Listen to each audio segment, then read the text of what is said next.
Please stand clear of the board. All aboard!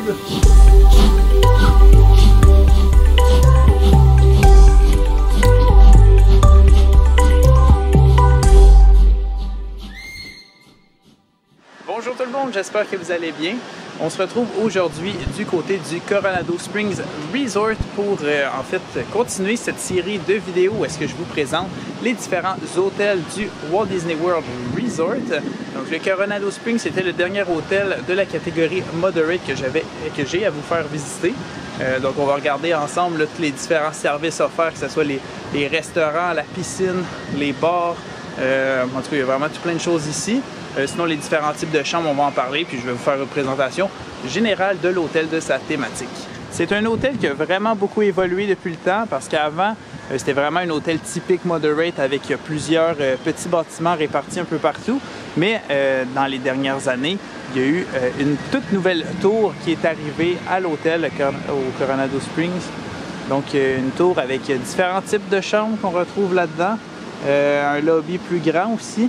Ah oui, il y a aussi un excellent restaurant au sommet de la tour. Il y a aussi un très bon lunch. Donc, c'est venu vraiment changer là, toute la dynamique du resort de cette tour-là. Ce qui est quand même aussi super intéressant. Justement, on va rentrer dans cette tour-là. Je vais vous montrer ça en premier lieu. Votre arrivée à l'hôtel se fera de ce côté-ci. Donc, derrière moi, juste ici, il y a la porte principale de l'hôtel.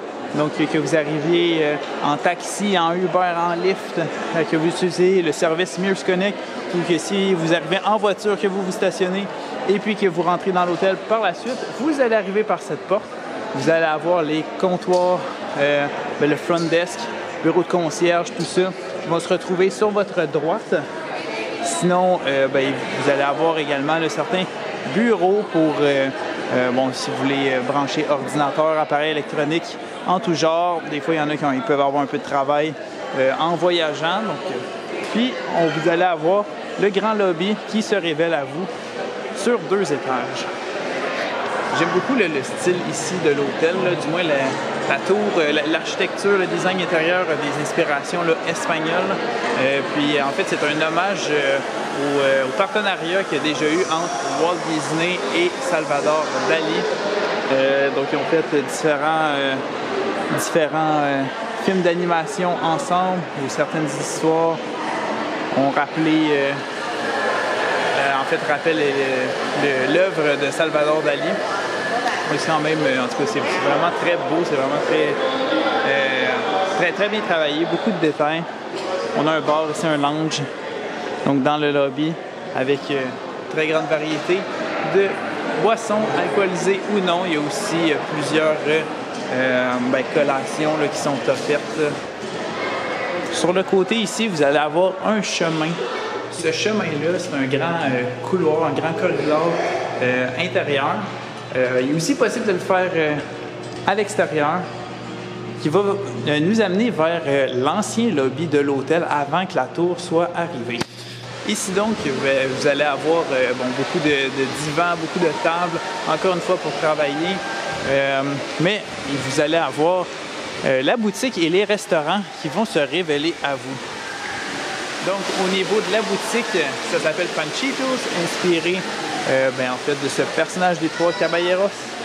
Ici, là, ce que j'aime, c'est qu'il y a vraiment beaucoup de marchandises thématiques, que ce soit des verres à vin, des sacs, des serviettes, des aimants, des chandails, vraiment beaucoup de choses. Sinon, vous allez retrouver quand même de la marchandise générique du Walt Disney World, que ce soit la célébration du 100e anniversaire qui va débuter vraiment très prochainement. Sinon, il y a encore le 50e anniversaire qui perdure au moment où je filme cette vidéo. Sinon, pour avoir des jouets, des souvenirs aussi en tout genre, vous allez en avoir ici, que ce soit les personnages classiques de Disney, ou sinon, si vous cherchez un peu de Marvel, un peu de Star Wars, vous allez avoir quelques articles. Il y a aussi la section que j'appelle dépanneur dans chacun des hôtels, en fait, pour avoir des collations, différents produits d'hygiène ou de pharmacie que vous allez retrouver ici, des rafraîchissements, des boissons, ou sinon toutes sortes de bonbons ou autres collations emballées. Donc ça peut être pratique parfois si on a oublié des trucs ou tout simplement pour aller se chercher des petites collations. Si on sort de la boutique et on se dirige plutôt vers les restaurants, on va avoir trois options qui vont s'offrir à nous. Il va y avoir un bar lounge, il va y avoir un restaurant food court à service rapide, ou sinon il va y avoir un restaurant service aux tables. Pour ce qui en est du bar lounge, c'est un bar sportif même, le Rick's, juste ici. Donc, bon, le menu, il y a autant des déjeuners qui sont offerts qu'il y a des dîners et des soupers. Bon, l'ambiance est tout le temps super bonne, beaucoup d'écrans. C'est un bar sportif tel qu'on le connaît. Le menu est quand même bien développé. Au niveau du restaurant de type food court, donc à service rapide, c'est le El Mercado.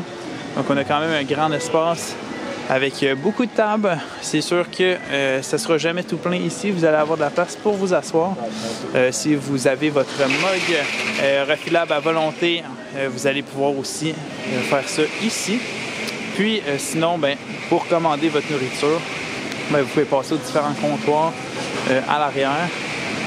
Où est-ce qu'il y a, il y a comme différentes cuisines. Vous pouvez choisir ce que vous voulez, rassembler le tout ce que la famille veut. Puis vous pouvez aller payer par la suite à votre caisse.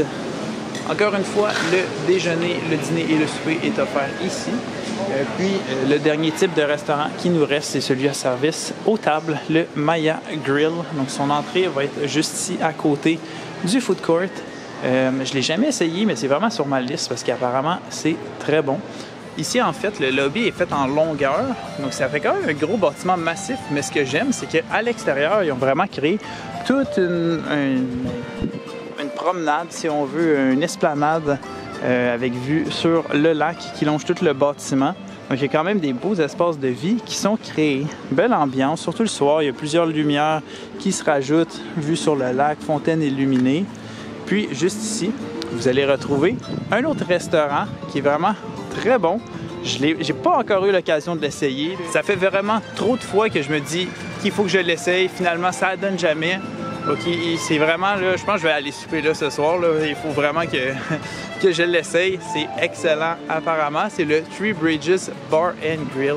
Donc, ça s'appelle le bar et grill des Trois Ponts parce que il va se retrouver au milieu du lac.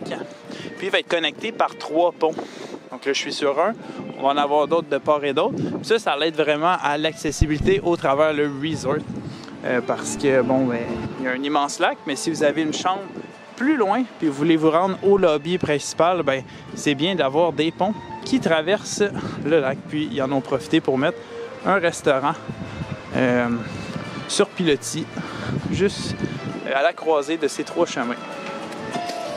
Ce qui est vraiment génial, c'est que justement, quand vous mangez à ce resto-bar-là, vous allez avoir une magnifique vue sur la tour du Coronado. Donc, la Grand Destino Tower, qui est vraiment là, super belle en soirée, là, tout s'illumine. Non, c'est vraiment une belle ambiance, une belle atmosphère qui est créée. Ah oui, quelque chose d'autre que j'aime du Coronado, puis c'est vraiment très personnel, mais c'est ses jardins. C'est vraiment super créatif. C'est des plantes qu'on n'a pas l'habitude de voir ou que Disney ils mettent pas habituellement dans leur autre aménagement.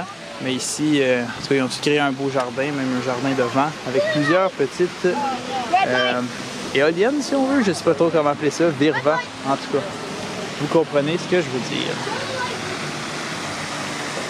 Alors, si on continue notre promenade pour traverser le lac, bien, on va se rendre vers ce qu'ils appellent le Dig Site.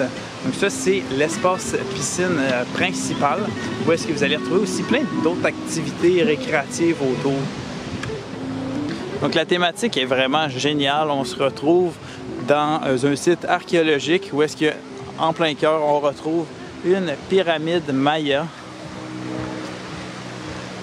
La piscine est quand même assez grande ici. Ça comprend une glissade d'eau. C'est sûr, il y a la pyramide là, qui fait un effet de fontaine vraiment super intéressant. Il y a une pataugeoire là, plus loin en arrière là, pour les enfants. Donc, il y a vraiment une piscine peu profonde, mais quand même assez grande, assez intéressante. Mais vous voyez, l'ampleur de la piscine est quand même vraiment très grande. Si vous allez en période plus fraîche, il y a également un spa qui est disponible plus dans un petit coin d'intimité entouré de végétation. Puis sinon, s'il y en a des plus sportifs ou s'il y en a qui veulent bouger un peu plus, il va y avoir plusieurs terrains d'activité, plusieurs terrains de jeu. On a un terrain de volleyball, par exemple, ici sur sable, donc vraiment super bien. En passant, il y a un petit bar sur le côté. Puis aussi une station pour remplir votre mug sur la gauche ici. Mais vous allez retrouver également un peu plus loin, table de ping-pong, terrain de shuffleboard, un parc, un terrain de jeu en fait, qui est vraiment super élaboré. La thématique est en continuité avec la pyramide Maya, donc avec toboggan, échelle, un parc pour enfants là, finalement. Là. Vraiment très cool. C'est un super bel environnement. Moi, j'adore ce coin-là. Aussi, une arcade, si ça peut intéresser certains. Donc, c'est ça. Ils ont vraiment tout réfléchi l'espace pour qu'on soit dans une unité, que tout soit connecté. Donc, ça, c'était l'espace piscine principal. Vous allez retrouver également d'autres piscines secondaires au travers le resort pour que vous ayez tout le temps une piscine à proximité, peu importe où se retrouve votre chambre. Ce qui fait en sorte que vous allez avoir différents types de chambres qui vont vous être offerts. Donc, vous allez avoir les chambres avec vue standard, donc ça c'est vue sur le stationnement ou une vue obstruée, donc c'est vraiment comme ce qui va être le tarif le moins cher. Vous allez avoir ensuite les chambres avec vue sur les jardins, par exemple ici. Lorsque vous sortez de votre chambre, vous avez vue sur les jardins, les plantes, les rochers, c'est ça, les grands arbres, donc vue sur les jardins. Puis, tantôt je parlais de piscine, donc vous allez aussi avoir des chambres avec vue sur la piscine qui vont aussi être à proximité de la piscine par défaut si vous avez vu. Ça peut être intéressant s'il y en a qui aiment ça, se baigner régulièrement. Puis sinon, dans la tour, dans la Grand Casino Tower, là vous allez avoir toute une autre panoplie de types de chambres. Donc il va en avoir qui vont avoir vue sur le stationnement, d'autres qui vont avoir vue sur le lac. En tout cas, j'adore pas mal le petit coin où est-ce que je suis en train de marcher en ce moment. C'est la section des ranchos. Donc, il se retrouve un petit peu plus éloigné de tout, on va dire. Il faut quand même un détour se rendre à la piscine principale. La Grand Casino Tower est quand même plus loin. Puis, sinon, le lobby avec les magasins ou avec les restaurants, c'est aussi un petit peu plus éloigné.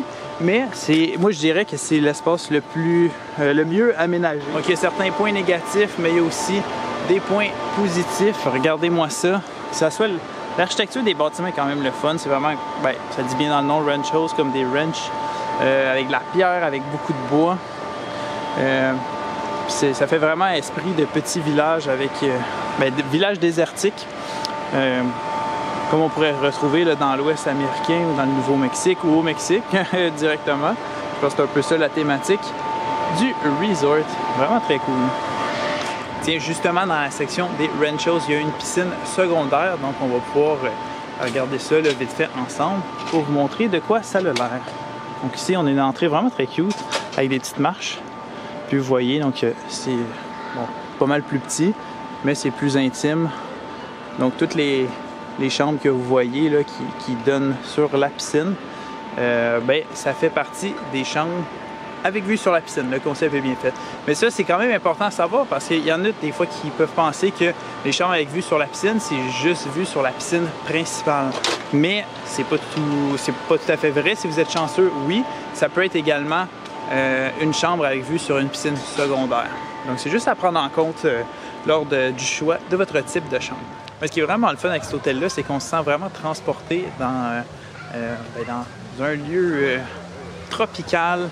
On se sent vraiment au Mexique ou ailleurs. La thématique est vraiment réussie. Les jardins sont vraiment bien travaillés.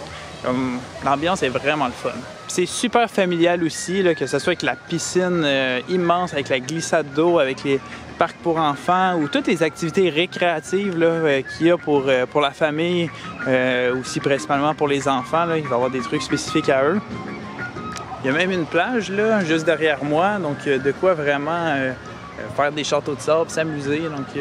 Donc c'est vraiment, en tout cas, j'ai jamais séjourné au Coronado Springs, mais il va falloir que je l'essaye très prochainement parce que ça me parle quand même vraiment beaucoup comme hôtel. Par contre, en toute transparence, je vais vous dire qu'il y a comme 2 points à prendre en compte. Le premier, c'est que c'est un hôtel qui est un peu détaché de tout. Donc, il n'y aura pas de transport en Skyliner, il n'y aura pas de transport en monorail, pas de bateau non plus pour se rendre soit vers Disney Springs ou vers des parcs thématiques. Il est vraiment comme tout seul dans son coin, ce qui fait en sorte que tous vos transports vont se faire en autobus.